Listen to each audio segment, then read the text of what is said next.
Hello, testing. How's everybody doing this evening? There you go, that's the way I like hearing it start out. My name is Luie, welcome to Bourbon Barrel Tavern, by the way. Give it up for Bourbon Barrel Tavern, come on. It's early, so listen, take care of your bartenders, barbacks, all of them. Treat them good, take care of them, and they will treat you good and take care of you, all right? I think we're live now on Facebook and wherever else. Basically, we do this every other Thursday. Maybe not the next date I'll have to talk about because we're going to do a little changing for our next date. But this is probably the third or fourth. This is the fourth one that we've done here. And it's a pretty cool thing, basically, for BBT to let me do what I do. I will say that every time because they just let me do what I do, and that's cool. They don't really give me a lot of ground rules. So the way this works is I got Cheery Chub here, by the way. Everybody give it up for Cheery Chub. Hi, guys. Thank you for having me. Anybody that don't know, I used to host a show on 107.3 The Point called Locals Only with Luie. And I did it for like about 5 years, and I interviewed a lot of local artists, like a lot. When I say a lot, I mean a lot. And this is actually one that I never did interview on this show, so this is the first time. So that's cool to me that to get to do this. Yeah, it's awesome, dude. And with that being said, and the way this works, if you're new here, by the way, we're going to talk a little bit, and then she's going to play a set for us. And then we're going to have an open mic. We got some artists here, several artists that's going to be playing tonight. Yeah. So stick around. It's a holiday weekend. A lot of people don't have to work this weekend. All right? Unless you're a musician. It's a 3-day weekend for a lot of us. I even get a 3-day weekend, which is awesome. I love it. This is probably the only artist performance I got to do all weekend. So one more time, get up and Cheery Chub. So like I said, you know, I did the show with 107.3 up until probably 2020, and then it seemed like, I don't know, after I quit doing it, all of a sudden you appeared. That's how it happens. So what, now I know you didn't just start playing music like 2 or 3 years ago, am I right? No, man, no. So what happened? Where did you come from? Well, I started playing guitar about 18 years ago, and I was just doing stuff in high school, playing on the corner, playing at little choir things at church and talent shows and shit like that. And then I turned 18 and adulthood struck hard, and I just kind of let off for quite a while. You're from here though, right? Yeah. So, like, what happened a few years ago for you to decide, hey, I'm going to start playing, and then take it to the extent that you're doing now? Well, we moved to Elizabethtown from Rhineyville, and we discovered BBT. It was like my first time, coming here, and there was always karaoke and shit like that, and I would come So BBT was actually one of the first places you played? Yes. Oh, that's Absolutely. cool. All right. BBT is my home place. This has always been my safe place and my favorite place to play. So that being said, like, did you not? I'm trying to figure out how it went from not playing out at all to playing out. What was that transition? Well, I started coming to these karaoke's here. I think I did a song with this mofo over here. There was several people I got to do karaoke with, and then I started doing it myself, and I was like, oh my god, I miss singing, I love singing, it's something I want to do, I just got to get past the nerves. So then Gary was doing the open mic here for a while. Yeah, Gary Fights. So I started writing music again, and Mark DeWitt. Yes, Mark's awesome, by the way. Mark DeWitt had a radio show up in New Albany one day, and I swung by his house on my lunch break, and I said, hey, I just wrote this new song last night. It's the first song I've written in almost a decade. Do you want to hear it? I played it for him, and he was like, dude, that is the best thing I've heard in a long time. You've got to come to my radio show tonight. And so I did. And I didn't even know Mark had a radio show. What? Yeah, well, it's Michael Loxton's radio show, Okay, but he went and played a set. Gotcha. But I went and did that song on the radio, and it just sparked this passion in me again. It just refueled that fire, and I've been unstoppable since. It's what I love doing. So when you went to do, you like played it, sang it, and everything when you went up? That was the And it first was time you'd awful done because it? I had just written it like 2 days before and it wasn't finished, but it was awesome nonetheless. So had you been writing at all before that? You No. like, No, after what high school. inspired that song, and what was that song? That song was Boogeyman. I'll play it for you guys tonight. See, I've had artists that I interviewed like last week and told me a bunch of songs, a couple weeks ago, told me a bunch of songs and they didn't play them. So that's cool that you started, you're going to play that song tonight. Yeah. Sorry, I didn't mean to interrupt, No, but that's you're cool. fine. I'm glad that you're going to play the song. Yeah, I'll Talk play it about. for you. I don't know, man. It was just, I was like, man, I can't give this dream up. I had given it up for almost a decade, like I said, and I wanted to get back into it. I'm really glad that I did because I was able to quit my full-time job and screw my boss, you know, all that stuff, whatever. I'm happier now for it, so. That's pretty cool. So now, since then, you've written quite a few songs, am I right? Oh my God, yeah. And you've done some recording as well. What is like? Let's go into like, you know, I know you've done some recording. What is your goal with what you're doing? My goal, I would like to get known so that I can start sharing my story like Jeremy Zeller does in my story. Jeremy Zeller's awesome, by the way. Yeah. Shout out to Jeremy Zeller. I want to get to a point where my story can be relevant and I don't have to have millions of followers for my story to be relevant, and I want it to apply to everyone else because that's why we go through shit in life, so we can help others get through it. That's my goal. Now I saw you post something recently, and I saw a few other people post it about nowadays as like an artist, if you're trying to get, it's all about now you gotta hit the algorithms. Yeah. You got to constantly promote. Yeah. Sometimes, I mean, I don't know about you, sometimes I feel like I over promote, but then you don't.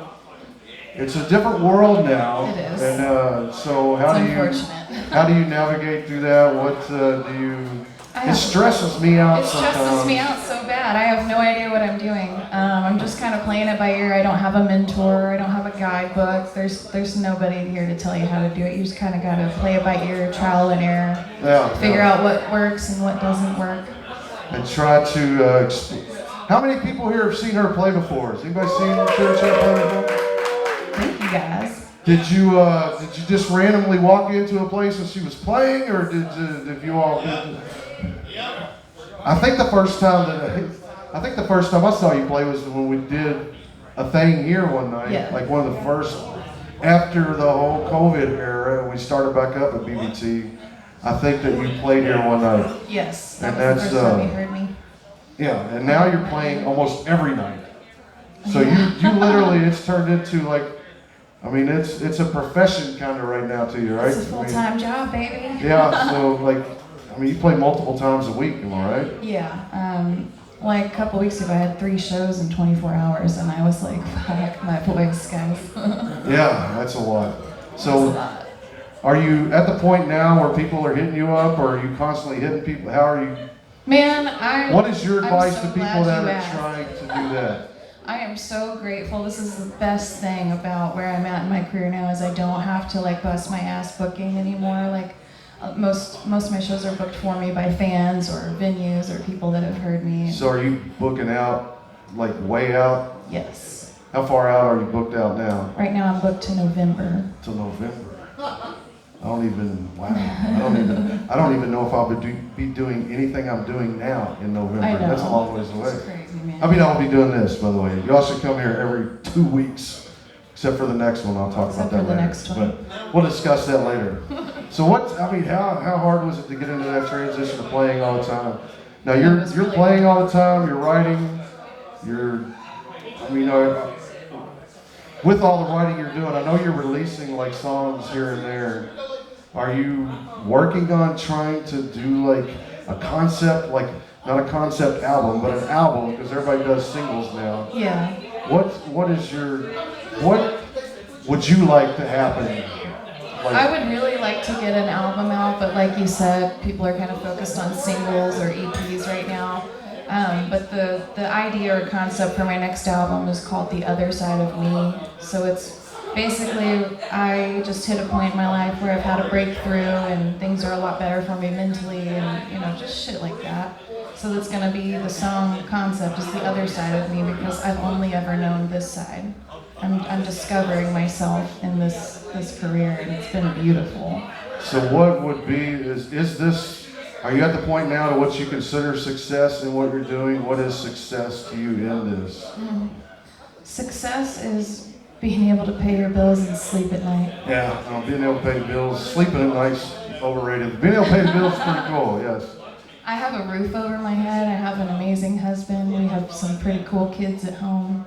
Everything's great. That is success. Success is what you make it, and we're fucking making it. And he's being almost like he's traveling with you and everything, right? He's like he's there at every show. I don't know how he doesn't get sick of me. Oh. Do you know all the words to every song she does? Do you? All right, does he not? No, he goes around the house singing my song, Not Necessary, and he'll be like, yeah, because he doesn't remember the words. To be fair, we're always in a bar where it's really loud.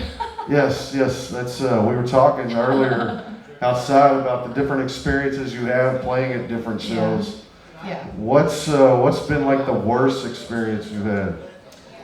The worst experience I had was I showed up to a show that I had let them know about several months in advance. I kept sending them a flyer once a month, a few days before, the day of. So I'm so excited to see you. I even stopped in and said hello. And then I get there. Oh, well, we had no idea you were playing tonight. And we're kind of using the stage as a storage room. But we'll make do, but you're late. And I'm like, I'm not late, I'm here on time, I'm supposed to start at this time, and it was a whole shit show, but I still end up playing the show. So it wasn't double booked, it was just, the stage was the storage. Yeah. Yep. All right, well that sucks. It does, but it's okay, I still rocked out.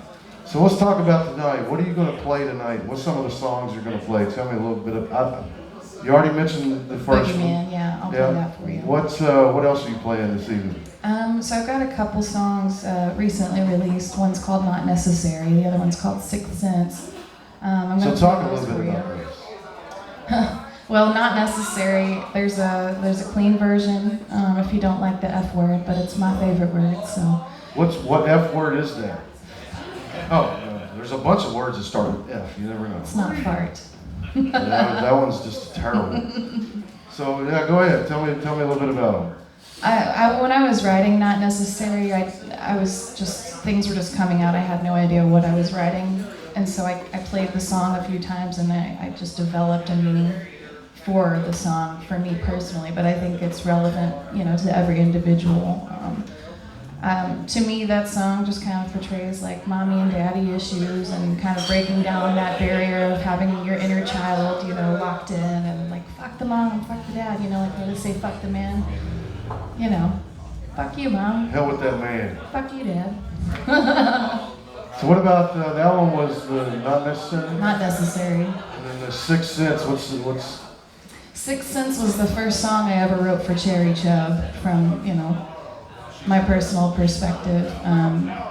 Just saying like, yeah, I can hear you, you're loud enough, I can see you, you're not that tough. It was just a kind of a memo for myself to remind myself of who I am as an artist. What else you playing? I'm gonna do a song I'm about to release. It's self-produced, so it's not quite done yet, but it's called Baby Blue Eyes. If you guys follow me on Facebook, it's Cherry Chub. You can see a couple sneak peeks of it. Does anybody follow her on social network? It's Cherry Chub, so it's spelt the way it sounds. So It is. So what else we got? Well, we do about 30 minutes. So how many songs you gonna play? I got about That's 8 or 10 4. for you. I'm gonna do some covers too. Okay, you gotta do them last. So when I post it, I don't have to pay money for that. Gotcha. And whatnot. So, you've got how many songs that you recorded? Like all these songs 6, people can get like 5 or online, right? They can it's on all your streaming download. platforms. Is it, changing this for a second, is it a stupid question to ask where the name Cherry Chub come from? No, it's not. I get asked that a lot. That's not your real name, right? No, it is not my real name. It's not my government name. That name came to me in a dream. I was in this dark space, and this white light came down, and In it your like dreams? yeah, in the dream, and it visualized in front of me, and it was me standing in front of me, and she just looks me in the eyes. She's very serious, very urgent. She goes, "You need to name yourself Cherry Chub," and then I woke up. So That was a dream? that was the dream. Well, that's All a 6 crazy ass seconds dream. of it. All right. So that you had never had those words in your head before to use? I had no idea what that was. I sat on it for 3 months, like running it through That's my a big mind. change to go from your Yeah, actual name to for like. sure. But what- nobody's gonna remember Amber Riggs. You can't forget Cherry Chub, so. No, you can't. But I remember Amber Riggs too. But that's so what? How? I mean, was it a tough decision. nerve-wracking to actually? Yeah. Yeah, I made a post about it. I said, "Hey guys, I had this dream. I think I want to name myself this. My spirit's telling me to. What do you guys think about it?" And I got a lot of, "No, you're too pretty for that. You're not fat." And I'm like, nobody said anything about me being fat. It's not that kind of a chub, baby. But I don't know, man. I don't know. I just stuck with it. My spirit told me to, and I'm glad that I did, because it's taken me on a journey of discovering who I actually am. Gotcha. So how's your songwriting progression going now? Are you getting It's deeper in it? slow. I mean, you've It's talked slow. about being pretty deep in Yeah. some of the lyrics or whatnot. I'm just doing like so much stuff right now. It's really hard to like focus on songwriting, but typically I'll write 2 or 3 songs every like 6 months, and they're usually like better than anything I've ever written, and then I play them over and over again and get burnt out on it. So. See, my thing, and I like asking everybody that's songwriters is how do you go about? Do you do lyrics and then come up with the music, or you It's kind of different. strumming the guitar and then Yeah. Me typically, I'll just be sitting there messing around, and I'll find something that I'm like, oh, that's deep, and then I just start singing, and what comes out, it goes on the paper. I don't edit things, I don't change anything, I don't structure anything. If it doesn't come out verse, chorus, bridge, chorus, it doesn't get played. So you don't go back and change No. things around, really? If I don't finish that song in 15 minutes or less, I scrap it. Oh, So man, I have wow. hundreds of songs you guys will never hear because I gave up on it so quickly. So if you start doing lyrics, they're just pouring out. Yes. Yeah. Once you get in that flow, it's like, and I have ADHD too, so if I interrupt that flow and I go do the dishes or something and I come back to it, I'm like, I've completely lost this. I can't do this anymore. I'm done with it. See, I've always had the issue of if I'm inspired to write a song, I'll go like all the way up to the chorus, and then I'll end up playing that a million times because I Yeah. can't think of the next Anything verse else? Yeah.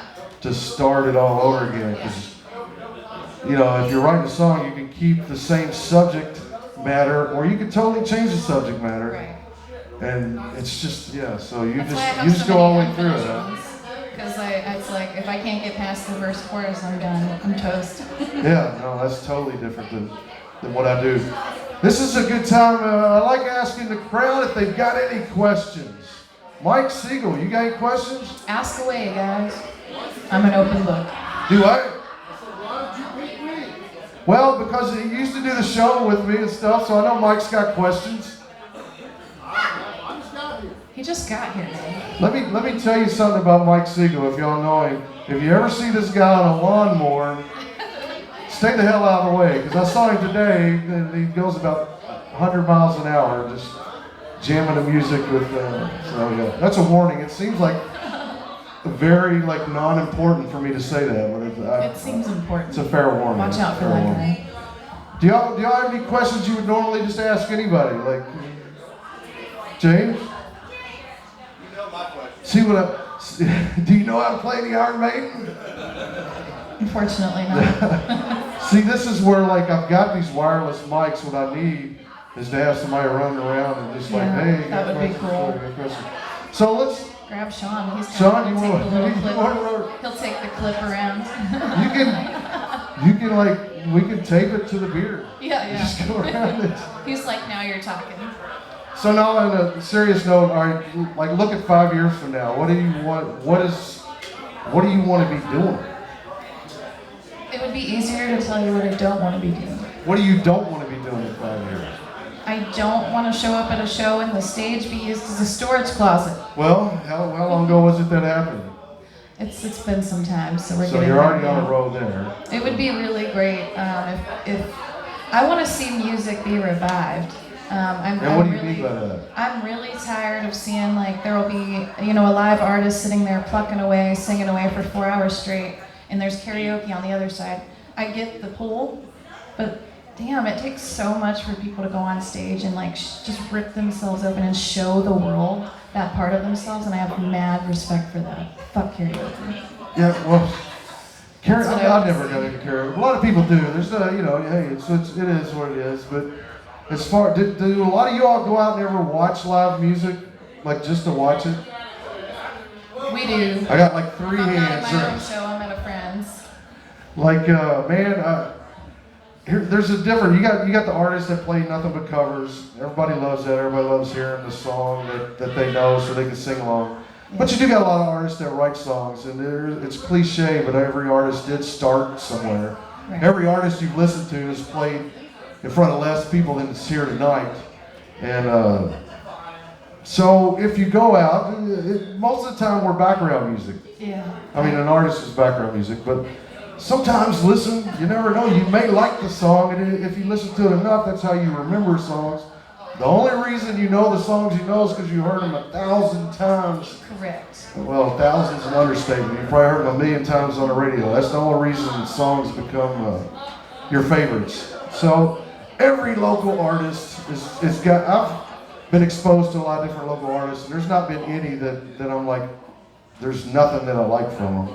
Exactly. There's always some song you get into. There's always yeah, something. exactly. And the lyrics, and you can listen to it and whatnot. So. Yeah. That's what we try to do here, is we try to feature a lot of original music. We'll do covers. We'll do, when you do covers, you kind of do them your own way though, right? Oh yeah. Much, I don't know how to do covers the way that they've done them on the radio. I just, whatever comes out, comes out. I feel the same way, but I can't do them the way they do it. Yeah.